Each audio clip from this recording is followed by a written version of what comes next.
So, hey guys, what's up?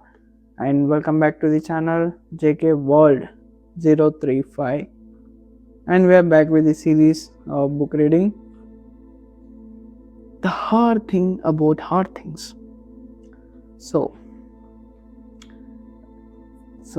today's episode 15.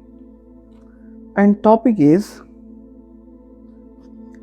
preparing to fire an executive. So, let's read. So, when you recruit an executive, you paint a beautiful picture of her future in your company. You describe in great depth and in vibrant color how awesome it will be for her to accept your offer and how much better it will be than joining that other company. Then one day you realize you must fire her. Reconcile that, Mrs. CEO. It turns out that the actual act of firing an executive can be relatively easy compared with any other firing. Executives have experience being on the other side of the conversation and tend to be quite professional. Firing an executive correctly is a bit more complicated and extremely important. If you do not learn the right lesson, you will be doing it again soon. Like so many things, the key to correctly firing an executive is preparation. Here is a 4-step process that will treat the executive fairly and improve your company. Step 1. Root case analysis. While it's possible to fire an executive for bad behavior, incompetence,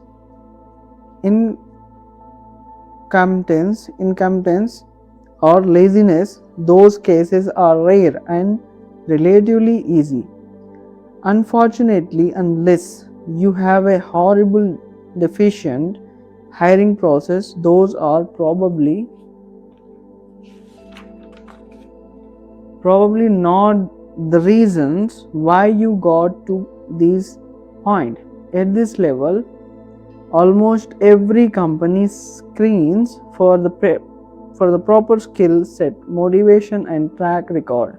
Yes, the reason that you have to fire your head of marketing is not because he sucks, it's because you suck. In other words, the wrong way to view an executive firing is an executive failure. The correct way to view an executive firing is an interview, integration process, system failure. Therefore, the first step to properly firing an executive is figuring out why you hired the wrong person for your company. You may have blown it for a variety of reasons. You did a proper job defining the position in the first place. If you don't know what you want, you will be unlikely to get it. Far too often, CEOs hire executives based on an abstract notion of what they think and feel the executive should be like. This error often leads to executive not bringing the key necessary qualities to the table. So, you hired for lack of weakness rather than for strength. This is especially common when you run a consequence based on hiring process. The group will often find the candidate's weakness, but they won't place a high enough value on the area where you need the executive to be a world-class performer. As a result, you hire an executive with no sharp weakness. But who is Medicore where you need her to be great? If you don't have world class strength where you need them, you won't be a world class company. Number 3. You hired for scale too soon. The most consistently wrong advice that venture capitalists and executive recruiters give CEOs is to hire someone bigger than required. Think about the next 3 to 5 years and how you will be a large company is how the bad advice usually sounds. It's great to hire people who can run a large scale organization. If you have one, it's also great to hire people who know how to grow an organization very fast. If you are ready to grow your organization very fast, however, if you do not or you have not, then you need someone who can do the job for the next 18 months. If you hire someone who will be great in 18 months but will be poor for the next 18 months, the company will reject her before she ever gets a chance to show her stuff. Your other employees will wonder, why did we give her all those stock options when she's not contributing anything?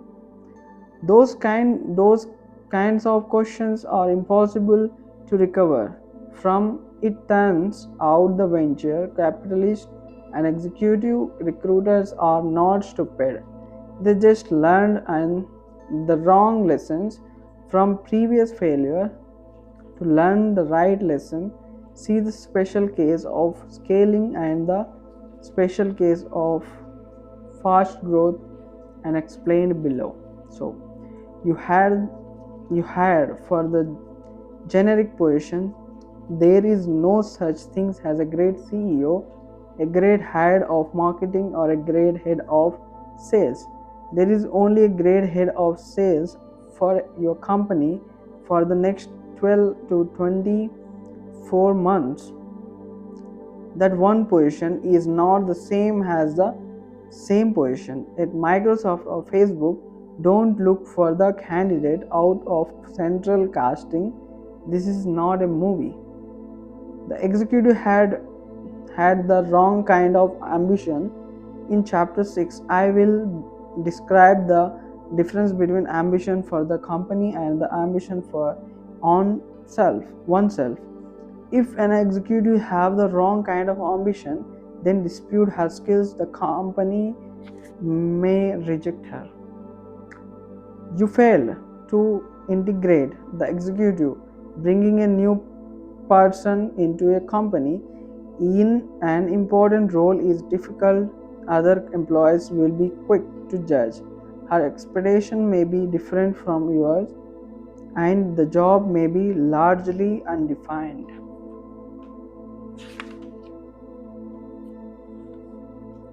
Be sure to review and improve your integration plan after you find an executive. The special case of scaling. A fairly common reason for firing an executive is that when the company quadruples in size, the executive no larger does the job effectively at the new size. The reason is that when a company multiplies in size, the management jobs become brand new jobs. As a result, everybody needs to requalify for the new job because the new job and the old job are not the same. Running a 200-person global sales organization is not the same job as running a 25-person local sales team. If you get lucky, the person you hired to run the 25-person team will have learned how to run the 200-person team. If not, you need to hire the right person for the new job. This is neither an executive failure nor a system failure. It is life in the big city. Do not attempt to avoid this phenomenon, as you will only make things worse. The special case of lost growth. If you build a great product and the market wants it, you will find yourself needing to grow your company extremely quickly. Nothing will ensure your success like hiring the right executive who has grown an organization like you are very quickly and successfully before. Note that this is not the same as inheriting a very large organization or walking your way up to running a very large organization. Make sure you hire the right kind of fast growth executive. Also, do not hire this person if you are not ready to give them lots of budget to grow their organization. Accept them to do what they do. The successful fast growth executive is so important to building successful startups that recruiters and venture capitalists often advise CEOs to bring them in before the company is ready. Once you identify the problem, then you create the basis for the next steps.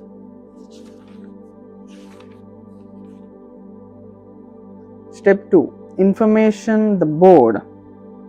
Informing the board is tricky and many issues can failure complicate the task. This is the 5th or 6th executive that you had to fire. This is the 3rd executive that you fired in this role. The candidate was referred by a board member who recommended the executive as a superstar. Realize that in any of these cases, the board will be at least somewhat alarmed, and there is nothing that you can do about that. But keep in mind that your choices are A. Alarm the board, or B. Enable an ineffective executive to remain in her position. While choice A is not great, it's a heck of a lot better than choice B. Leaving a failing leader in place will cause an entire department in your company to slowly root. Let that happen and the board will be more than alarmed. You should have 3 goals with the board. Get their support and understanding for the difficult task that you will execute. You should start by making sure that they understand the root cause and your plan to remedy the situation. This will give them confidence in your ability to hire and manage outside executives in the future. Get their input and approval for the separation package. This will be critical for executive packages are larger than regular severance packages, and rightly so. It takes about 10 times longer for an executive to find a new job than it does for an individual contributor.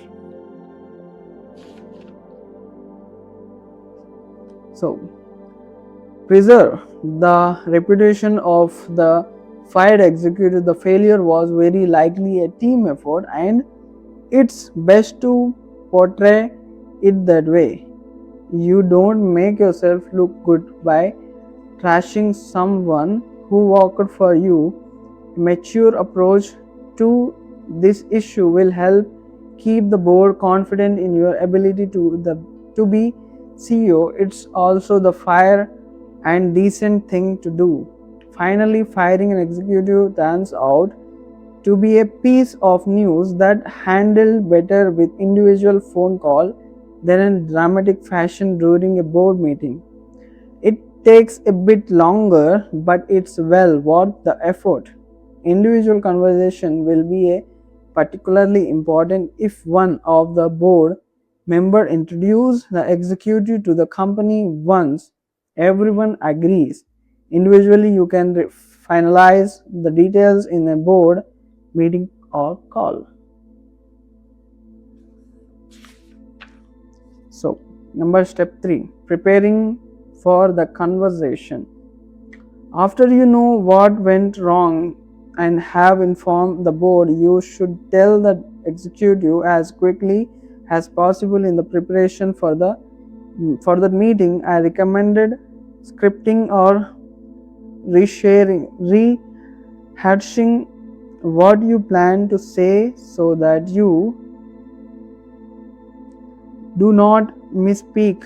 The executive will remember the conversation for a very long time, so you need to get it right. As a part of your preparation, you should review any performance reviews or written performance conversation to understand any inconsistency in your prior communications. 3 keys to getting it right. Number 1. Be clear on the reasons you have thought about this long and hard. Don't evacuate or sugarcoat it. You owe it to them to be clear about what you think happened. Number 2. Use divisive language. Do not leave the decision open-ended. This is not a performance review, it's a firing. Use words and phrases like I have decided rather than I think. Number 3. Have the severance package approved and ready. Once the executive hears the news, she will stop caring about the company and its issue. She will be highly focused on herself and her family. Be ready to provide specific details of the severance packages. Finally, the executive will be keenly interested in how the news will be communicated to the company and to the outside world. It is the best to let her decide. Bill Campbell once gave me a critical bit of advice when I was preparing to fire an executive. He said, "Ben, you cannot let him keep his job, but you absolutely can let him keep his respect." Step 4. Preparing the company communication. So, after you have informed the executive, you must quickly update the company and your staff on the change. The correct order for informing the company is: number 1, the executive's direct report, because they will be most important. Number 2, the other member of your staff, because they will need to answer questions about it. And number 3, the rest of the company. All of these communications should happen on the same day and preferably within a couple of hours. When disclosing the firing to the direct reports, make sure that you have a plan for whom they will report to in the meantime. And what's next? Executive search or reorganization, internal promotion, or something else. Generally, it's smart for the CEO to act in the executive role. In the meanwhile, if you do act in the role, you must really act. Staff meeting, one-on-ones, object setting, etc. Doing so will provide excellent continuity for the team and greatly inform your thinking on whom to hire next. As you did when you update the board, keep the message positive and refrain from throwing the executive under the bus. The best employees in the organization will likely be the ones closest to the executive. If you trust her, you will put all her best employees on notice that they are next. Is that a message you want to send? When you update the company, you might worry about employees misinterpreting the news and thinking the company is in trouble. Do not try to measure around such a reaction when you expect your employees to act like adults. They generally do if you treat them like children. Then get ready for your company to turn into a big Barney episode. In the end, every CEO like to say she runs a great company. It's hard to tell whether the claim is true until the company or the CEO has to do something really difficult. Firing an executive is a good test. So, this is a story of today's episode. So, preparing to fire an executive, it's so difficult. So if you understand, please like, comment, share and subscribe to the channel of JK World 035. So if you like this, keep liking our channel, keep following, press the bell icon for an update.